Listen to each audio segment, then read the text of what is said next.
Okay. Nandito po tayo ngayon sa airport at heto na nga, no? Pag-usapan natin itong mga bagay na especially itong ano na ang gagawin nila ngayon na ibinulgar na ni Senator Amy Marcos ang yan nga gumagamit itong si BBM, no? Ng bawal na gamot, and at the same time na-expose na ang lahat, no, through the revelation of Zaldico. Yan po ang pag-uusapan natin ngayon, kung ano na ang gagawin ng gobyernong ito. Ano na ang magiging mangyari. Okay?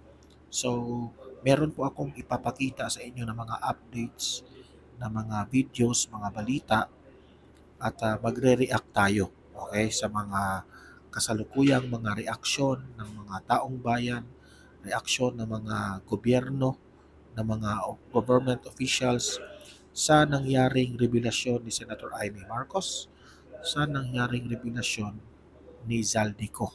Okay, pero guys, bago natin yan pag-uusapan, i-like muna natin at i-share itong ating video, okay? Para marami po ang makaalam at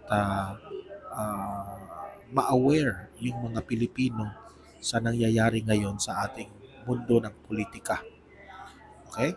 Like and share na. And sa mga first time lang dito sa aking channel sa Donmar TV, ayan, subscribe na po kayo ha. Lagi kayong nanonood sa akin at hindi pa kayo nakasubscribe, kasi libre lang po ang mag-subscribe sa akin. Walang bayad yan. And at the same time, updated kayo kapag nakasubscribe kayo sa akin. Okay? So, subscribe na kayo dyan. Ipindutin nyo lang yung subscribe button. Okay? So, bago natin i-play yung mga ire-react natin ngayong araw na ito, gusto kong malaman ninyo na nandito po ako ngayon sa airport, waiting for my flight going back home, kasi tapos na po yung rally dito sa Maynila. Uuwi na ako. So while waiting na my airplane, no? So while waiting, magre-react muna tayo sa mga updates. Okay? So ito po yung una nating ire-react. Ayan. Itong si Senator Amy Marcos ay nag-post sa kanyang X, no? O tinatawag nating Twitter dati. No? I hope ko makikita nyo guys ha, pero maliit yung maliit yung text dito. Pero ang sinabi dito ni Senator Amy Marcos, basahin ko na lang. Sa aking mga minamahal na Ilocano, ngayon pa lamang ay nauunawaan ko na kung may mga gagawin kayo para hindi kayo mapag-initan. Ganun ba? Kasi po, alam naman natin, no, sa Ilocos Norte, mga Marcos yan, di ba? O syempre, yung sa Ilocos Norte ngayon, hati ang mga opinion ng mga taga Ilocos Norte. E di syempre, maraming mga loyalista dyan sa Ilocos Norte. Marami ring mga sumusuporta kay Senator Amy dyan sa Ilocos Norte. Okay? So kaya nagsalita itong si Senator Amy sa mga taga Ilocos Sur, kasi po medyo umiinit na po yung mga tao doon. Okay? Ewan ko na lang kung galit ba sila kay Marcos, BBM, o galit ba sila kay Senator Amy. Kaya nagpalabas si Amy ng statement. Okay? Sabi niya dito, huwag niyo akong alalahanin. Alam natin at ng Ilocos ang buong katotohanan. So meaning to say, alam pala, no? Alam pala ng mga taga Ilocos Sur na itong si BBM ay may bisyo na. Si Senator Amy ang nagsabi niyan ha. Di ko nga alam na ang mga taga Ilocos Sur pala ay alam. Okay? So sa mga taga Ilocos Sur na mga nanonood sa akin ngayon, you confirm this one. Okay? Mag-confirm po kayo kung ito po ba ay totoo, itong sinabi ni Senator Amy. Sabi ni Senator Amy, ang hiling ko na lamang ay mag-ingat kayo. Pangalagaan nyo ang inyong sarili at nasasakupan mula sa palasyo at kay Sandro. Kaya ito ni Manang.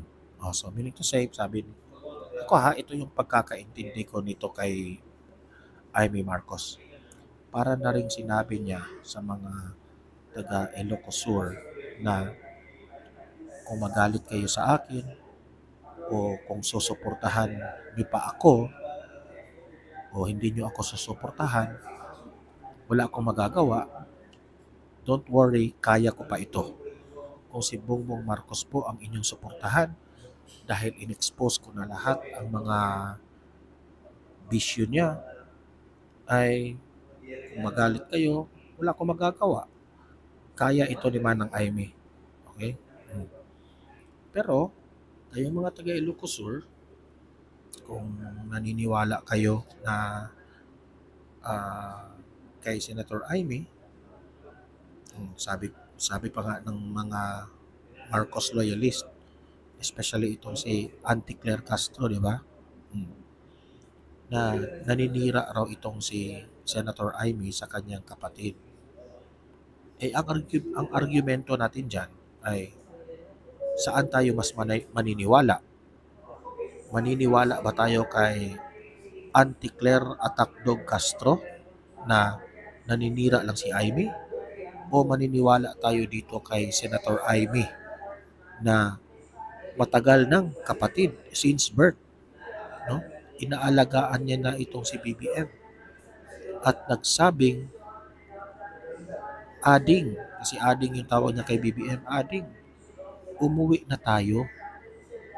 Okay? Magpagamot na tayo. Meaning to say, hindi po naninira si Senator Amy. Yan po ang opinion ko sa mga iba dyan na mga loyalista na sinabi na naninira itong si Senator Amy. Wala akong magawa sa inyong opinion. Pero sa akin, hindi yun paninira. Yun po ang boses ng isang ate na concern lamang sa kanyang kapatid, no? Na siya po ay naawa na dahil ang kanyang kapatid, sa tingin ko, no, in my opinion again, ay naniniwala itong si Senator Amy na napaligiran na ang kanyang kapatid ng mga masasamang tao na yun ang yun ang silbi dahilan ng pagbabago ng ugali at utak nitong si BBM. Okay? And ako naman, no, ang payo ko lang kay BBM, ito lang yung payo ko sa iyo, BBM. Kung ako sa iyo, piliin mo si Amy Marcos. Alam ko, nakapalibot sa iyo ang maraming mga politicians, mga kaibigan, pero mas nakikinig ka sa mga kaibigan mo dyan, sa asawa mo, sa mga anak mo, sa mga paligid mo, no? Mas nakikinig ka sa kanila. Pero ang payo namin, sana mas makinig ka kay Senator Amy. Kasi si Senator Amy po ay iyong kapatid na alam ang ugali mo, alam kung sino ka, and at the same time, noong wala pa ang inyong mga anak, wala pa ang asawa mo, nandyan na po si Amy sa'yo. Yung kapatid mo, sabay kayong lumaki niyan, no? Alam na alam kung sino ka. Si Senator Amy po ang tunay na nagmamahal sa iyo. Yung mga anak mo, na ni-reveal ni Senator Amy na gumagamit raw, di umano. Siya ang nagsabi niyan. Ay, alam ko, mahal mo pa rin yan. Pero yung mga anak mo at asawa mo, wala pa yan nung panahon na kayo ay bata pa, nung buhay pa, si Marcos Senior at si sa kasalukuyang matanda na si Madam Imelda, no? So kayo yung mga ah, alam kung sino kayo, di ba? So ngayon, ito lang yung matatanong ko sa iyo BBM, sino ang pipiliin mo? Ang mga tao ngayon na nakapaligid sa iyo o si Senator Aimee na nagtunay na nagmamahal sa iyo? Alam mo kung ano ang ugali ni Senator Aimee. Kung sa tingin mo na naninira yan, hindi yan totoo, di ba? Alam mo yan. Walang isang ate na, imagine that one ha, tinulungan ka itong taong ito, si Senator Aimee. Tinulungan ka na maging presidente ng Pilipinas. Siya ang humanap ng paraan para manalo ka. Tinandem ka ni VP Sara, di ba? Tinandem ka para manalo ka lang. Ginawa niya ang lahat kasi again, mahal ka ng ate mo. Ngayon na mas pinakikinggan mo na ngayon ang mga nakapalibot sa iyo, try to think back, BBM. Try to think back. Sino ang papaniwalaan mo ngayon? Si Aimee na ang sabi niya, umuwi na tayo at magpagamot ka na? O yung mga nakapalibot sa iyo na walang ibang gagawin yan kundi i-impluwensyahan ka at wala silang pakialam sa iyo. Kasi sa panahon na hindi ka na maging presidente, lahat ng nakapalibot sa iyo, aalis din yan. Aalis din yan. Pero kung ikaw, when you are in the ups or you are in the down, alam ko na itong si Senator Aimee ay nandyan lang yan sa gilid mo. Isang tawag mo lang yan. She will be with you forever. Okay? Yan ang paniwala ko dyan. Yung mga nakapalibot sa'yo, kinaibigan ka lang yan kasi may power ka pa ngayon.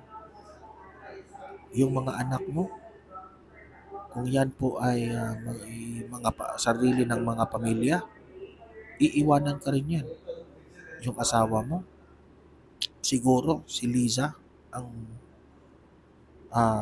sa tingin ko ay talagang sasama sa'yo. No? Walang problema yan. Pero try to think of it. Mas pipiliin mo ba yung asawa mo na sabi ni Senator Aimee na kayo ring dalawa ang nasisira sa mga pinagagawa nyo? Or dito ka sa kapatid mo na pinayuhan ka ng husto at kung ano yung tama? Yun ang may payo ko sa iyo, BBM. Try to think of it, ha? Kayo mga audience dito sa Don Mar TV, mag-comment rin kayo. Ano sa tingin nyo? Sino ang mas papanigan ni BBM? Ang kanyang kapatid na si Aimee o ang mga taong nakapalibot sa kanya? I-comment dyan, ha? I-comment nyo dyan at pakinggan natin ang inyong mga opinion at argumento. Punta tayo sa next topic natin. Ito, inabsuelto raw itong si PBBM. Okay? Dito sa resource person na ito. Pakinggan natin ito, ha? Kasi yung mga akusasyon raw ni Zaldico ay hindi raw totoo. Gaano ba yan ka Tila inabsuelto ni dating DPWH Undersecretary Roberto Bernardo si PBBM sa multi-billion peso flood control scandal. Siya raw mismo ang naghawak sa pera. Kaya alam niya kung kanin-kanino ito napunta. Narito ang agenda report ni Ivy Reyes. Ang numero ay 56 billion pesos. At yung pong halaga na yan ay kay Pangulong Bongbong Marcos at Martin Matapos Romualdez pangalanan ni Aconcagua. resigned Ako Bicol Party List Representative Zaldico si Pangulong Bongbong Marcos sa flood control scandal, tila promeno si former DPWH Undersecretary Roberto Bernardo at pinabulaanan ang pagkanta nito. Sumulat umano si Bernardo kay PBBM kahapon, ilang oras bago i-anunsyo ang sunod-sunod na resignation sa gabinete. Napag-alaman ko from Undersecretary Bernardo na may mga tao sa Malacanang, not the President, not authorized by the President, who misrepresented him. I will name some of them. Undersecretary Adrian Bersamin. He name-dropped the President, making Zaldico believe na utos ng Pangulo na ipasok sa BICAM yung insertions na 100 billion. Ngayon, si resigned Presidential Legislative Liaison Office Undersecretary Adrian Bersamin, DepEd Undersecretary Traigiv Olaivar, DPWH Secretary Manuel Bonoan at Executive Secretary Lucas Bersamin ang itinuturo ni Bernardo. Sa sulat ni Bernardo, absuelto si PBBM. Sa 100 billion pesos daw kasi na ipinasok sa budget, 81 billion lang ang napunta at nahawakan ni Bernardo. Ang lagpas So, ito si BBM raw, walang kinalaman dyan sa sinabi ni Zaldico na 100 billion. Yan ang sabi nila ha. Okay, yan ang sabi ni Roberto Bernardo. Ngayon, ang tanong, sino ang papaniwalaan natin? Si Zaldico ba o itong si Roberto Bernardo ng DPWH? Kasi sabi ni Roberto Bernardo, saksi raw siya na walang kinalaman si BBM sa 100 million na sinabi ni Zaldico kasi siya raw ang may hawak sa pera. Ang 20 billion raw ay napunta sa ibang ahensya. Ang 81 billion raw ay nandoon sa former DPWH Undersecretary na ito si Roberto. Okay? No. So kayo naniniwala ba? Sino papaniwalaan nyo ngayon? Ito. 20 billion pesos sa ibang ahensya na raw na isingit. Sa 81 billion pesos, 52 billion pesos dito, personal na hinawakan ni Bernardo, kaya makapagpapatunay daw siya na hindi napunta sa Pangulo ang pera dahil ang dalawang undersecretaries ang kausap niya. I heard Zaldico's statement that he delivered 25 billion to President Marcos and Speaker Romualdez, representing the commitment for the 100 billion. This could not be true because I handled the 52 billion pesos and I caused the delivery of the commitment for the 52 billion to Yusek Traigiv Olaivar. Personally, Mr. President.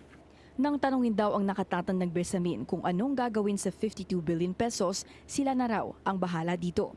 Bagaman courtesy resignation ang ginawa ng mga nabanggit na opisyal. Yan ang malaki ring argumento, di ba? Bakit itong si Bersamin at itong si Pangandaman ay nag-resign? Kung ikaw, wala kang kinalaman, wala kayong ginawang masama, hindi talaga ako magre-resign. Kasi kung magre-resign ka, that only proves na nagpa-apekto ka sa mga akusasyon ni Zaldico. Di ba? Ako ni Pangandaman, itong si Bersamin, kung malinis ako, hindi ako magre-resign. Pero ang tanong, bakit kayo nagre-resign? Di ba? Diyan pa lang na argumento na yan. Sige, comment kayo. Anong yung mga nanonood ngayon? Bakit nag-resign si Bersamin at si Pangandaman? Ano sa tingin nyo? Guilty ba sila? Or not guilty? Okay? Written note, letter was given to the President yesterday. I think Monday, Mr. President. Yesterday. And At 2 p.m. And thereafter, he asked There for were resignations. he asked for the resignation. In this case, Mr. President, courtesy resignation is a euphemism for firing. Ang tingin ni Blue Ribbon Chair Lacson, wala talagang kinalaman ang Pangulo. Para sa agenda, Ivy Reyes, Billy Yan ay paniwala ni Lacson. Mas naniniwala siya doon kay Roberto eh. Di ba?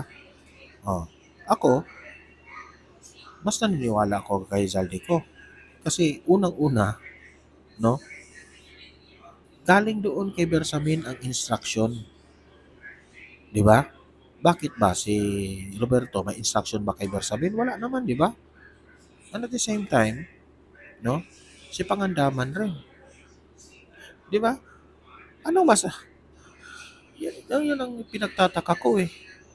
Ano bang bakit kayo tawag natin diyan? Bakit kayo nagre-resign kung alam ninyong malinis kayo? Ito pa. Nagre-react na tayo dito. Ito yung ang ito ha. Ito yung nakakatawa. Ayusin muna natin ito. Para makita yung ating mukha. Ito yung nakakatawa. Ito raw ang Philippine Navy. Okay, ang Philippine Navy, imbestigahan raw nila yung mga nagrarally. Hindi yung sa INC ha, kasi yung INC, pondo naman talaga yun sa mga taga-INC members. Mayaman yung mga Iglesia ni Cristo eh. Ang kanila pa inimbestigahan, itong kilos protesta or itong sa People Power Monument. Nandun po tayo sa rally na yun. At yung rally na yun, ang napansin ko doon, hindi naman masyadong bongga. Pero ewan ko dito sa Philippine Navy, bakit imbestigahan nila? Alamin raw nila kung sino yung nagpopondo sa rally na yun. Kung meron mang nagpopondo, wala na kayo doon. Ang rally po ay legal. Bakit nyo imbestigahan yun na hindi naman yun ang gugulo? Diba? Hindi na natuloy yung third day rally eh. Kasi nandun ako, tinanong ko yung sound system, hindi na raw nakabook. Okay? Hindi na raw nakabook. At isa pa, balita ko lang ito ha, yung mga artist doon na kumakanta, sina Gigi Dilana, sina, anong tawag doon? Yung Sabak Kodire, sino yan? Si Elias, no? Lahat yun, volunteer yun. Yun ang ano ko ha, narinig ko doon. Si Gigi Dilana po, kumanta siya doon kasi gusto niyang makapagbigay ng inspirasyon, hindi galit. Kumanta siya doon para i-express ang kanyang good vibes, okay? Positive vibes. Na isa nga sa mga kinakanta niya doon ay yung Himala, di ba? At yung ibang mga artist doon nagpapatawa na gusto lang mag-expose, no, na sumusuporta sila sa rally. At the same time, exposure na rin sa kanila kasi ang daming pumunta eh. So, bakit nyo pa iimbestigahan ang nagpondo raw? Kasi sa paniniwala ko, wala namang nagpondo. Lahat yun volunteers. Okay? Lahat doon. Pero may organizer. Hindi pwedeng walang organizer yun. Pero bakit ninyo, kayong mga taga-Philippine Navy, bakit nyo pa imbestigahan pa yun? Ang dami-daming problema sa Pilipinas. Yun pa ang inuuna ninyo. Di ba? Bantayan nyo yung yung mga itong Philippine Navy, bantayan nyo nung West Philippine Sea doon. Di ba? May problema pa tayo doon. Hindi pa nagkakaunawaan ang Pilipinas at ang China. At hindi lang yan, ang dami natin mga basic na problema sa Pilipinas. Yun ang unahin ninyo. Huwag nyo unahin itong mga nagrarally. Instead na imbestigahan nyo itong nagrarally, you might as well, pakinggan nyo na lang kung ano ang mga hinanaing ng mga nagrarally. Yun ang importante. Pakinggan nyo kung ano yung panawagan ng nagrarally kasi sila yung taong bayan. Sila yung bumoto kay BBM. Sila yung pagserbisyuhan ninyo. Kayo mga taga-Philippine Navy, ito lang payo ko sa inyo. Huwag kayong pumanig sa presidente natin o kahit sinong government official. Huwag kayong pumanig. Pumanig kayo sa boses ng mamamayang Pilipino. Kung ano yung nakakarami, doon kayo pumanig. Kasi, ito lang yung advice ko sa inyo ha. Yung mga politicians na yan, hindi yan permanente sa kanilang posisyon. Hindi sila hindi sila habang buhay nandyan. Pagkatapos ng kanilang termino, mapapalitan pa rin yan. Kagaya niyan si Bongbong Marcos. 3 years na lang yan, mapapalitan na yan. So why would you give your loyalty to the president? Ika nga, sabi ni former President Duterte dati ha, do not give my loyalty to me. Give your loyalty to the Filipino people. Diba? Kung ano yung sigaw ng taong bayan, kung sa tingin ninyo, inaapi na ang taong bayan dito sa korupsyon na ito, kayo mga Philippine Navy, manawagan rin kayo.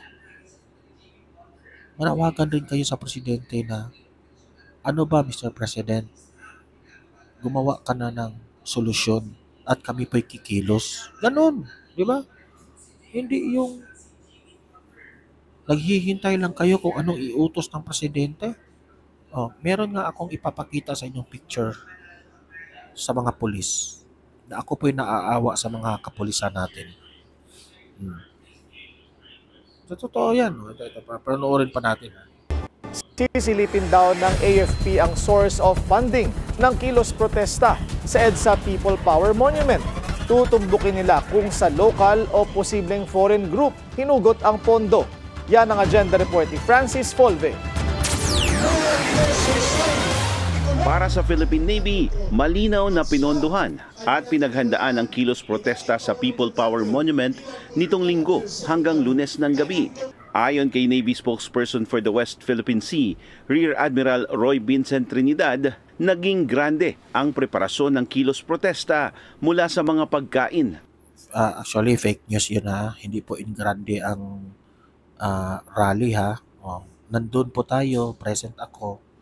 Saksi po ako, ha? Nilusob namin yung mga rally na yan, hindi po in grande. Fake news ito. At iba pa, kaya aalamin nila kung saan galing ang pondo ng demonstrasyon, partikular kung local o domestic o foreign group. The support system was unusual when it comes to admin requirements or admin. Sabi niya unusual raw. Sir, nandun ka ba? Sabihin, nandun kami, sir. Hindi po in grande, sir. Kusang, ano ba yung mga tarpulin lang, ang liit-liit, di ba? Support given to the participants of the rally. And we are checking all possible leads, especially when it comes to funding. If this were done by domestic or maybe even, for all we know, foreign groups. Ang UPI ay binubuo ng mga retiradong opisyal ng AFP, religious groups at iba pa. At muli raw nitong ipinanawagan sa kanilang programa ang pag-aklas ng mga sundalo sa pamahalaan. During the rally conducted over the weekend at the People Power Monument, there were again calls for the AFP to do unconstitutional actions. Iimbestigahan din ng AFP kung may aktibong sundalo na sangkot sa di umano'y tangkang destabilisasyon. Una nang sinabi ni DILG Secretary John B. Cremulya na paiimbestigahan ang mga nanawagan ng pag-aaklas sa gobyerno dahil ito anya ay malapit sa inciting to sedition. Sa kabila naman ng lumalakas na ingay sa politika, muling giniit ng AFP na nananatili silang tapat sa konstitusyon. Para sa agenda, Francis Folve, Bellionaire. So, ako ha, in my own opinion, fake news po yung mga nagsasabing in grande po ang mga rally. Okay? Fake news yan. Huwag kayong maniniwala dyan. Ako po'y naaawa sa ating mga kapulisan, no? Dahil kayo lamang po ay sumusunod sa inyong mga commanders or leaders ninyo. Pero, sana naman, Mr. President Bongbong Marcos, alagaan mo naman yung mga kapulisan natin. Ito ha, sobra pong nakakadismaya tingnan itong mga kapulisan natin na humihiga sa karsada. Humihiga sa karsada ng Dahil pagod na sila. Okay? O ito, pakita ko sa inyo. Yan. Ayan, no? Tingnan nyo. Noong panahon po ni former President Duterte, hindi po yan ganyan. Ayan, no? Pagod na yan sila. Pinapupunta ninyo ang mga kapulisan. I think sa Minjola ito eh. Pinapupunta nila dyan kahit walang tao. Diba? Walang taong pumupunta. Wala namang nagrarally dyan. Tingnan nyo. Kung sa tingin ninyo, wala nang tao dyan, bakit nyo pinastay pa yung mga kapulisan natin dyan? Diba? Bigyan nyo ng sapat na kondisyon itong ating mga kapulisan. Ayan, no? So, panahon po ni former President Duterte, meron po silang mga patrol cars na nakaabang, yung mga ambulansya, at meron silang mga pagkain. Alam niyo kung sino ang nagbibigay ng mga pagkain nitong mga kapulisan natin during mga rally? Yung mga taga KOJC, yung mga nagrarally rin, binibigyan sila ng pagkain. Pera doon sa mga makakaliwa ha, yung mga nagrarally na yung mga dilawan at yung mga aklaan, yun ang mga nanggugulo. Sila yung, nasaksihan natin yun eh. Diba? Nung si Ilago, pumunta doon sa kulungan. Sinave nila yung yung kasamahan pala nila yung yung nanggugulo doon. Diba? Ano yun eh? Kinuha nila sa kulungan. Kita yun. Kawawa yung mga polis. Sa panahon ni former President Duterte, hindi po ganito eh. Ito pa. Kita natin itong balita nito. Itong si Rowena Guanzon, nagsalita na. Itong sinabi ni Rowena Guanzon, pakinggan nyo, at kayo po ba isang ayon dito sa sinabi ni Rowena Guanzon? Makinig tayong lahat, okay? Play.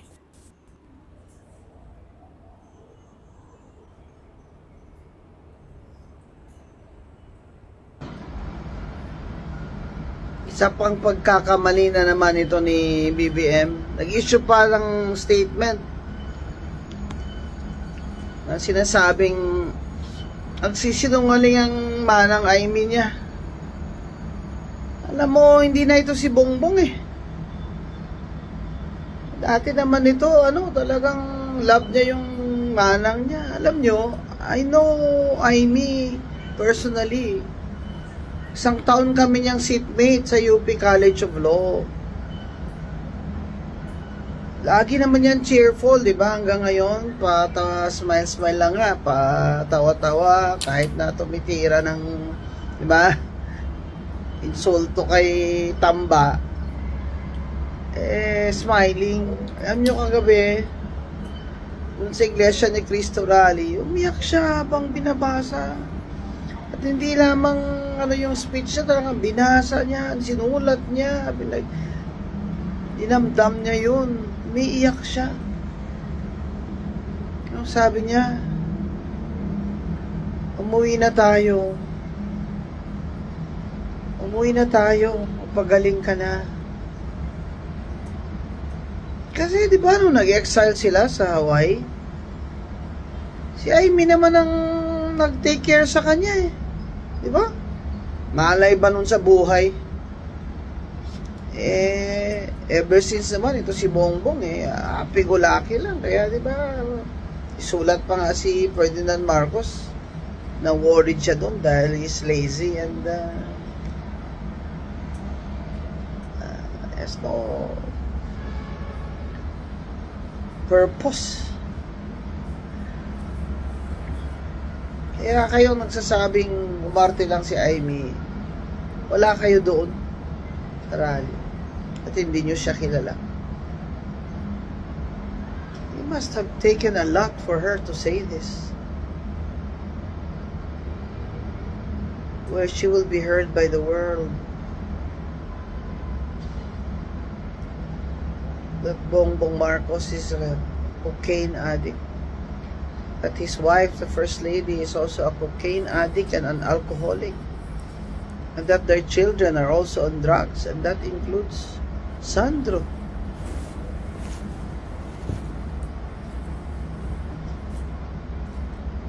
Senator Amy Marcos did this out of sisterly love. That I can be sure of.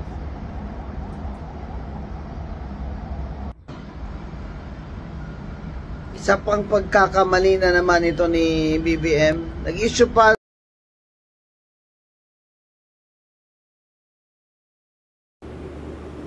Ayan ha, narinig nyo yung comment ni Attorney Guanzon, no? So ito pala si Attorney Guanzon at itong si Senator Amy ay dating schoolmate, seatmate na yung sinabi niya. So kilala niya si Senator Amy. Itong si Senator Amy ay very charming, and alam niya na itong si Senator Amy ay hindi po ito nagsisinungaling.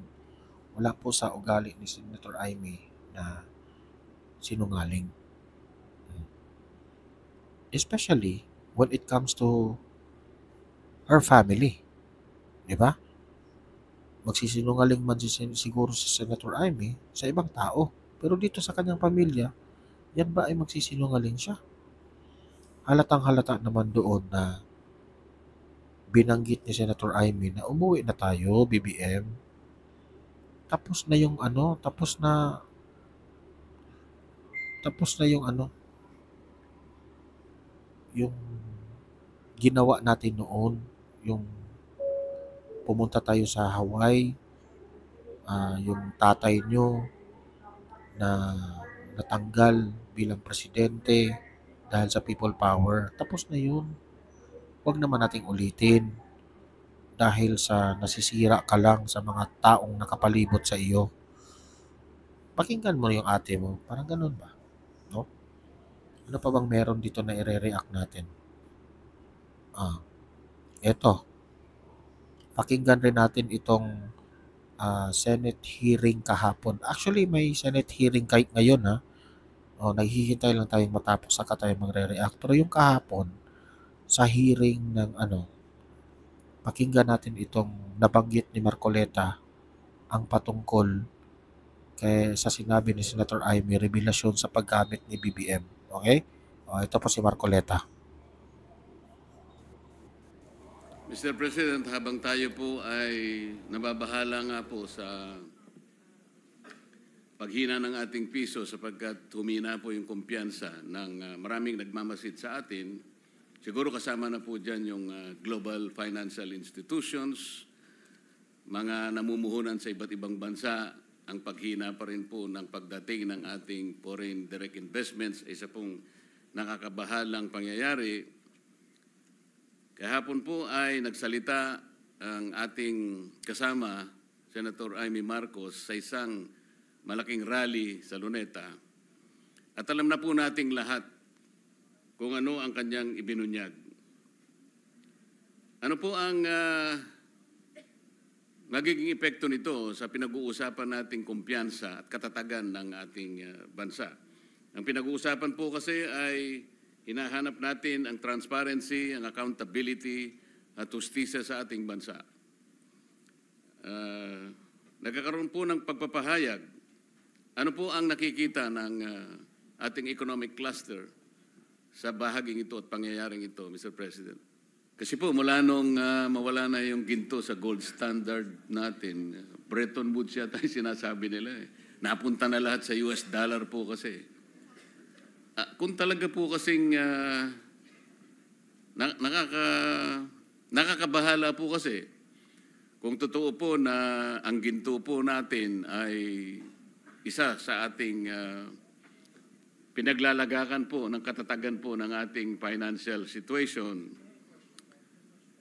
maski po sa ating pamilya, ugaling Pilipino na pag meron ka pong ginto, napaka makaingat eh. Hindi po natin basta-basta dinidispose yung ginto. Parang seguridad po ito eh, Mr. President. Tama po ba? Tama ho, Mr. President. Tingnan po natin, kahapon po, Mr. President, ang ating piso ay 59.17 to the US dollar. Ang year-to-date na depreciation po is 1 peso and 3 centavos or 2.24%. Ito po yung medyo nakakabahala po na hindi naman po ako ekonomista, Mr. President, pero kahit papano pinipilit po nating maintindihan ng kahit konti lang. Para sa ganun po ay maintindihan din natin kung paano ipaliliwanag sa ating mga constituents yung galaw po ng ating financial system, Mr. President. Paano po ngayon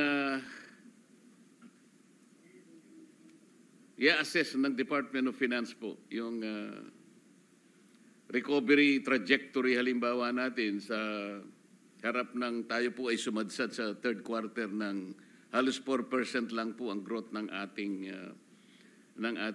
gross domestic product.